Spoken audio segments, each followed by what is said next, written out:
Dash 3, good hits. Total war, war crime, or necessary evil. What is a war? War is a duel on an extensive scale. It is an act of violence to compel your opponent to do your will. Karl von Clausewitz defines war to have three enduring principles. War is as an instrument of policy, a complex, chaotic human endeavor, and the clash of opposing wills.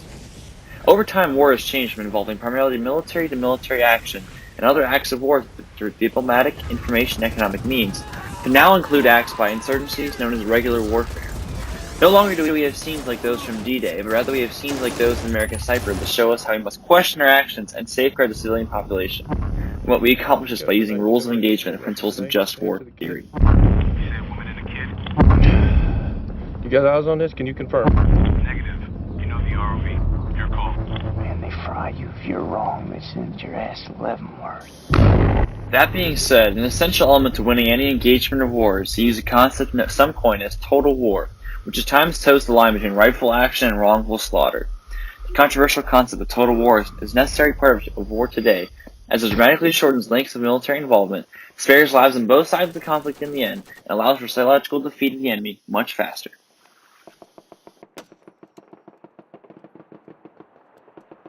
There have been many examples throughout history of total war in use, both good and bad. Some earliest examples include Genghis Khan and the Peloponnesian War, but we will focus on newer examples in rhetoric today. The Soviets engaged in total war against Nazi Germany in World War II, in some cases stepping over the boundary from right to wrong.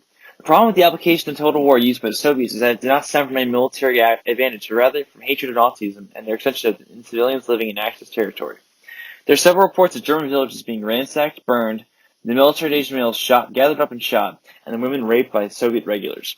In Nazi Germany, teams of SS death squads routinely rounded up those deemed by Hitler to be exterminated, some being placed in concentration camps, while others simply shot where they stood on the street. In combination with the deaths caused by the Soviets, the civilian toll from the war reached astronomical levels.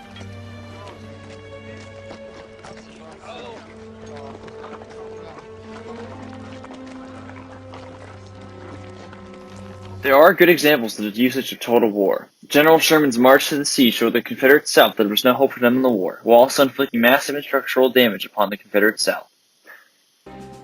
For a professional soldier, the campaigns for Georgia and the Carolinas are a model of logistical genius, of innovation, and of a commander understanding the psychology of the people against whom he was fighting. An American invasion of mainland Japan would have proved to have massive amounts of casualties on both the American and Japanese sides. In order to break the will and the might of the Japanese, the use of American air power was implemented, with the use of napalm, otherwise known as fire bombs.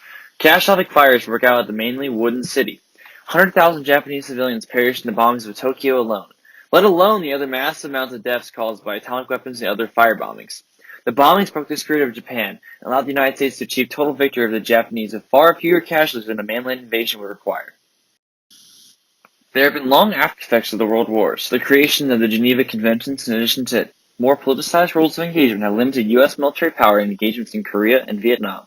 With similar practices of World War II and utilizing some aspects of justified total war, victory could have been achieved with far fewer losses of life and defense assets.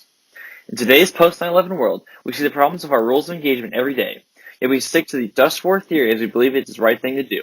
Our enemies know we are limited by the rules we follow and exploit our just position. We let him go. 20 more will die next week, 40 more the week after that. Our job is to stop Shaw.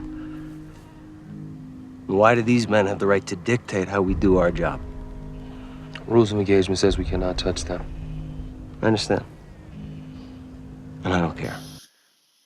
It is with the combination of improved technology, defense assets, and intelligence that the United States maintains its operational superiority in many of its engagements. Through joint service doctrine and intelligence sharing, the U.S. military defends our country and its interests.